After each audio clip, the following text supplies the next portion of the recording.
bildirmək istəyirəm ki, Rusiya Federasiyasının bu ilkin istintaqın nəticələri də təbii ki, Rusiya Federasiyasının əməliyyat axtarış qurumlarının əməkdaşları tərəfindən 27 iyun 2025-ci tarixdə səhər saat 6-7 radələrində ən azı 14 nəfərin qeyd olunan əməliyyat tədbirlərinin gedişində saxlanılması, saxlanılan şəxslərdən 2 nəfəri istisna olmaqla 12 nəfərin Azərbaycan Respublikasının vətəndaşı olması, onlardan ən azı 7 nəfər şəxsə qarşı fiziki zorakılıq və işgəncələrin tətbiq edilməsi müəyyən edilmişdir.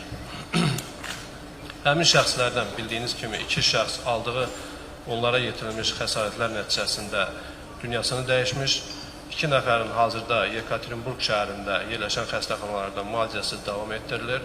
1 nəfər Azərbaycan Respublikasına qayıtmışdır və müstəntiqlərimiz tərəfindən, istintaq qrupunun üzvləri tərəfindən barəsində tibbi ekspertiza təyin olunub, müvafiq rəy alınıb və digər 2 nəfər isə hal-hazırda Rusiya Federasiyası ərazisindədir.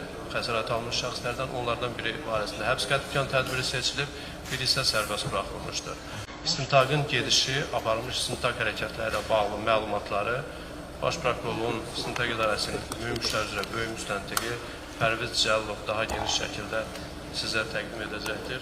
Cinayət işi başlandıqdan sonra istintaq zamanı operativ və çoxsaylı istintaq hərəkətləri icra edilmişdir. İstintaq zamanı zərər çəkmiş şəxslərin yaxın qohumları hüquqi varis qismində tanınaraq dindirilmiş. Həmçinin hadisənin şahidi olmuş şəxslər şahid qismində dindirilmiş. Baxış istintaq hərəkətləri həyata keçirilmiş. Səlahiyyətli müvafiq əməliyyat qurumlarına çoxsaylı əməliyyat tapşırıqları göndərilmiş.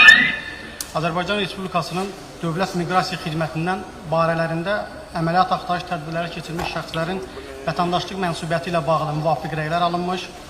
Rusiya Federasiyasına baş vermiş hadisə ilə bağlı beynəlxalq hüquqi tapşırıq göndərilmiş. Çoxsaylı digər istinaq hərəkətləri icra edilmişdir və hazırda da aktiv şəkildə həmin istinaq hərəkətləri icra etməsi davam etdirilir. Monitorda təqdim edilmiş görüntülərdən də göründüyü kimi bu görüntülər Ziyəddin Hüseynovun saxlanılmasını təşkil edən görüntülərdir.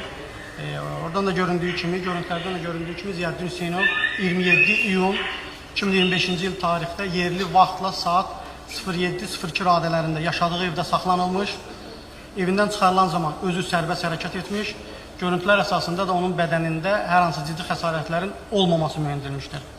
Bu da bir daha onu göstərib ki, Ziyəddin Hüseynov yaşadığı evindən çıxarılan zaman onun bədənində ciddi xəsarətlər olmamış, həmin xəsarətlər maşınla daşınılan zaman və aparıldığı hüquq mühafizə orqanında yetirilmiş və həmin yerlərdə Ziyəddin Hüseynova fiziki zorakılıq və işgəncələrə məruz qoyularaq xəsarətlər yetirilməklə öldürülmüşdür. Hazırki video görüntü göründüyü kimi Məzarı Səfərovun məhkəmədə çəkilmiş video görüntüsüdür. Video görüntüyə vizual baxış zamanı da aşkar sürətdə müşahidə olunur ki, onun bədəninin müxtəlif nahiyələrində xəsarətlər vardır. Bu xəsarətlər aşkar sürətdə görsənir və bu da təqsirlənən şəxsinə cəlb edilmiş hər bir şəxsin konkret olaraq onun müdafiə hüquqlarının kobud şəkildə pozulmasını əyani sübut edir. Həmin görüntülərdə danışarkən Məzarı Səfərov yıxılma nəticəsində həmin xəsarətlərin aldığını bildirməsinə baxmayaraq, görüntülərdən də aşağı sürətdə görünür və müvafiq mütəxəssislərlə və aydın şəkildə izah verilmişdir ki, həmin görüntülər faktiki olaraq ona yetirilmiş fiziki zorakılıq nəticəsində yaranmış görüntülərdir. Bu şəxsə Ramin Səfərovdur. 27 iyun 2025-ci il tarixdə də əməliyyat axtarış tədbirləri həyata keçirilən zaman müvafiq Rusiya Federasiyasının hüquq mühafizə orqanlarının əməkdaşları tərəfindən fiziki zorakılığa məruz qalmış şəxsdir və açıq-aşkar surətdə bədənin müxtəlif nahiyələrini göstərməklə həmin nahiyələrdə xəsarətlərin izlərini göstərir və bu da bir daha həmin şəxslərin fiziki zorakılığa və işgəncəyə məruz qaldığını təsdiq edir. Burnunu vurdular, qırdılar. Qeyd etmək istərdim ki, həm qəsdən adam öldürmə, həm işgəncə, həm də qeyri-insani rəftar bir çox beynəlxalq müqavilələrin pozulmasını gətirib çıxarır kobud şəkildə. Həm Azərbaycan Respublikası, həm də Rusiya Federasiyasının bir çox beynəlxalq müqavilələr və konvensiyaların üz dövlətləridir. Bunlardan biz Birləşmiş Millətlər Təşkilatının işgəncələrə qarşı konvensiyasını, Birləşmiş Millətlər Təşkilatının mülki və siyasi hüquqları haqqında beynəlxalq faktı qeyd edə bilərik ki, bunlarla həm işgəncə, həm ölüm halları bu konvensiyaların pozulmasına gətirib çıxarıbdır. Bundan başqa Avropa İnsan Hüquqları Konvensiyasında qeyd etmirlər ki, Azərbaycan dövləti hazırda üzvdür, lakin Rusiya Federasiyası 2022-ci ilə qədər üzv olubdur və bu konvensiya ilə də işgəncə və yaşama hüququnun halları pozulmuşdur. Biz istər Rusiya Federasiyası olsun, istər başqa dövlət olsun, heç bir dövlətdə hər hansı bir qurumun apardığı araşdırma, istintaq, yaxud da müxtəlif əməliyyat axtarış tədbirləri bizim üçün prinsipial əhəmiyyət kəsb eləmir.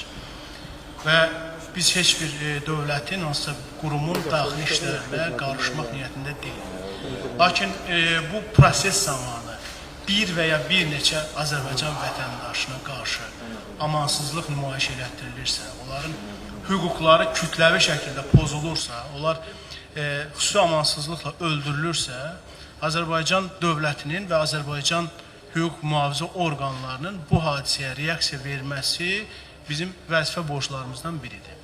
Azərbaycan Respublikasının Cinayət Prosessual Məcəlləsində bu məsələ öz əksini tapıb, orada təsbit olunub.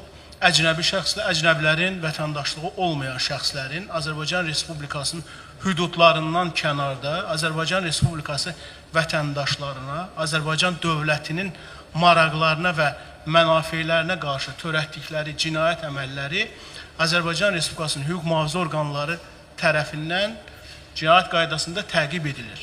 Əgər həmin şəxslər bizim tərəfdar çıxdığımız beynəlxalq müqavilələr çərçivəsində və həmin dövlətlərdə məsuliyyətə cəlb edilməzsə, biz onların məsuliyyətə cəlb edilməsi üçün müxtəlif istiqamətdə zəruri tədbirləri görürük.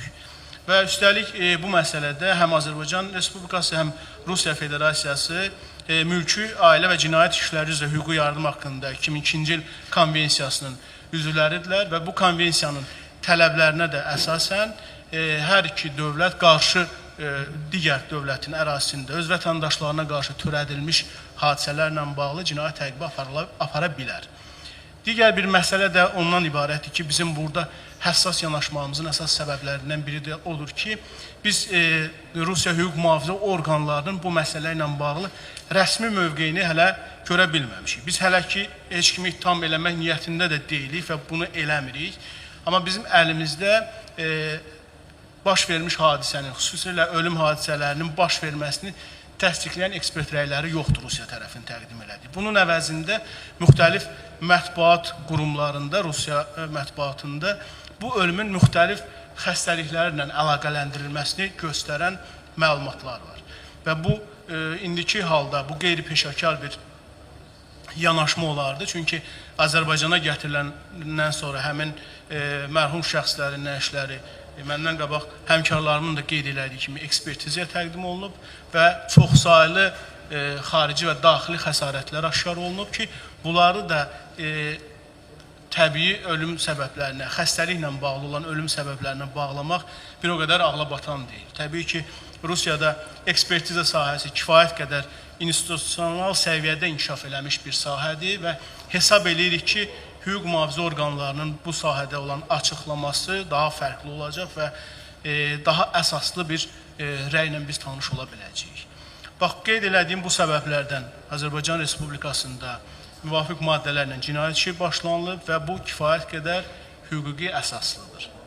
Əsasən Rusiya kütləvi informasiya vasitələrində mərhum Hüseyn və Ziyəddin Səfərov qardaşlarının ölüm səbəbləri ilə bağlı müxtəlif xəstəliklər göstərilsə də, hər iki şəxsin dəfni üçün Azərbaycana gətirilmiş nəşrləri Baş Prokurorluğun İstintaq İdarəsi tərəfindən müayinə olunması üçün ekspertizaya təqdim edilmiş.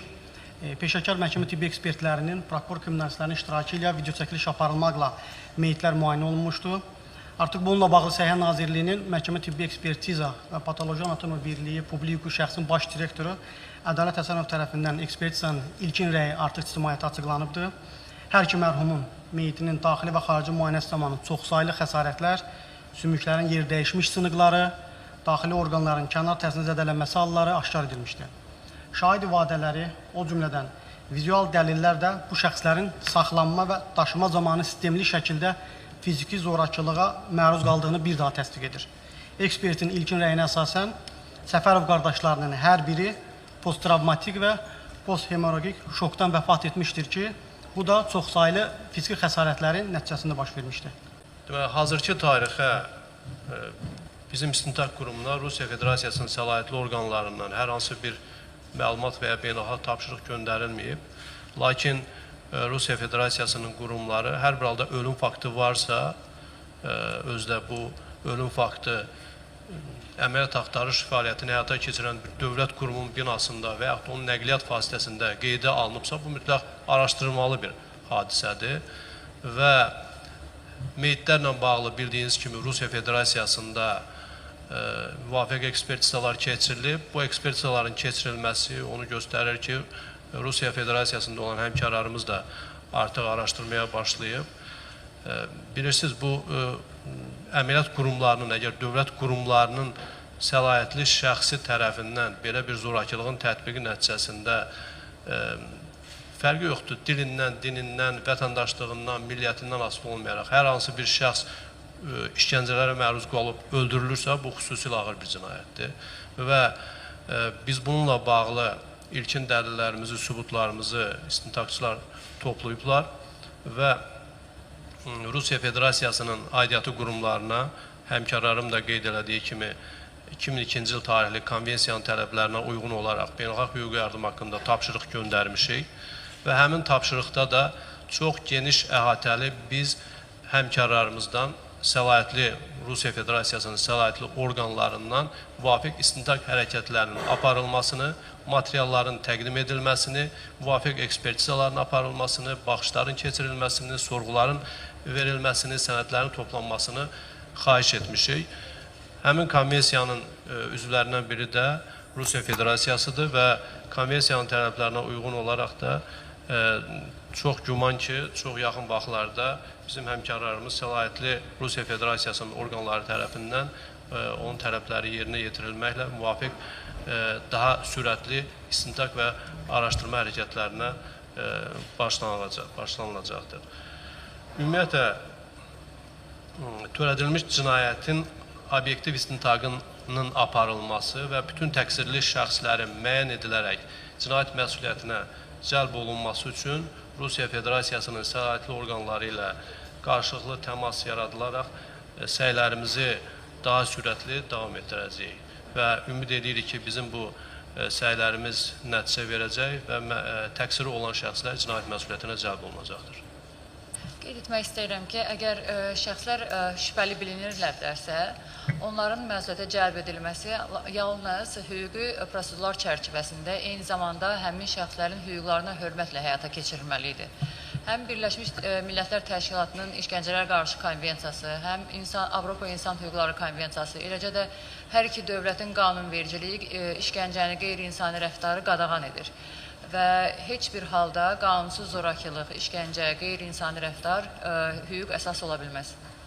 Deməli, qeyd olunan hadisələr, əməliyyat axtarış tədbirlərinin həyata keçirilməsi üçün əsas olmuş hadisələr bizim istintaqda olan hazırki vaxta kimi 3 cinayət, ölüm və ölümə cəhd hadisəsi ilə bağlı baş verib. 2001, 2010 və 2011-ci tarixlərdə törədilmiş qətl və qəsdən adam öldürməyə cəhd hadisəsi ilə bağlıdır. Həmin hadisələrin heç biri üzrə Azərbaycan Respublikasının prokurorluğuna hər hansı beynəlxalq hüquqi yardım haqqında tapşırıq daxil olmuyor. Biz istintaqı hələ yeni başlamışıq. Hazırki tarixə kimlərin məhz bu prosesdə iştirak etməsi barədə dəqiq məlumatlarımız yoxdur. Amma hal-hazırda istintaq tədbirləri davam etdirildiyi üçün bu barədə fikir söyləmək biraz tez olar. Və istintaq qruplarının Rusiya Federasiyası ərazisinə ezam olunması ilə bağlı məsələ də istisna olunmur. Mən çıxışımın əvvəlində də qeyd elədiyim kimi, biz artıq beynəlxalq tapşırıq göndərmişik. Bu tapşırıqların icrası səviyyəsində Rusiyadan olan həmkarlarımızla bizim qarşılıqlı danışıqlarımız davam etdiriləcək və zərurət olduğu halda təbii ki, istintaq qrupunun üzvləri Rusiya Federasiyasının ərazisində müvafiq istintaq hərəkətlərində iştirak etmək üçün ezam oluna bilər.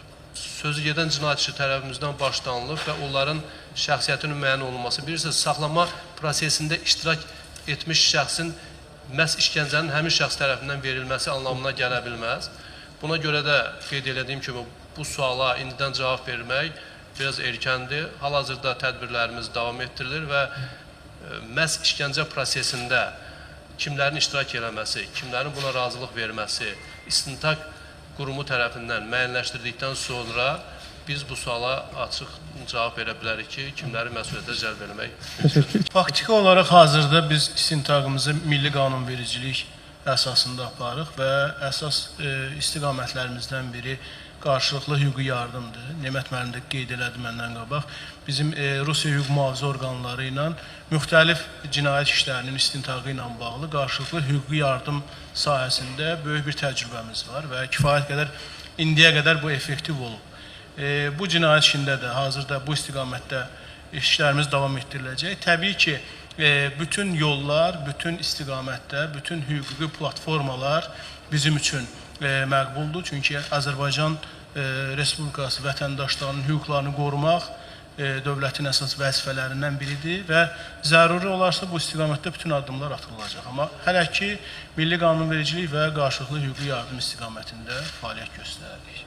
Və mən bir şeyi xüsusi vurğulamaq istəyirəm ki, Azərbaycan Respublikasının Konstitusiyası 12-ci maddədə bəyan edir ki, Azərbaycan Respublikası vətəndaşlarının, ümumiyyətlə insan və vətəndaş hüquq və azadlıqlarının təmin edilməsi dövlətin ali məqsədi, yəni Azərbaycan Respublikasının ali məqsədi kimi bəyan edilir və Azərbaycan dövləti olaraq, Azərbaycan prokurorluğu olaraq biz bu Konstitusiyanın bu maddəsinə sadiq qalaraq hər bir halda Azərbaycan vətəndaşına qarşı törədilmiş cinayətin araşdırılmasını özümüzə borc bilirik və bu baxımdan da bu istintaq tərəfimizdən başlanmışdır və çoxsaylı hüquqi mexanizmlər mövcuddur və biz bütün hüquqi mexanizmlərdən istifadə edəcəyik ki, bu cinayətdə iştirak etmiş şəxslər cinayət məsuliyyətinə cəlb olunsun və məhkəmə qarşısına çıxarılsınlar.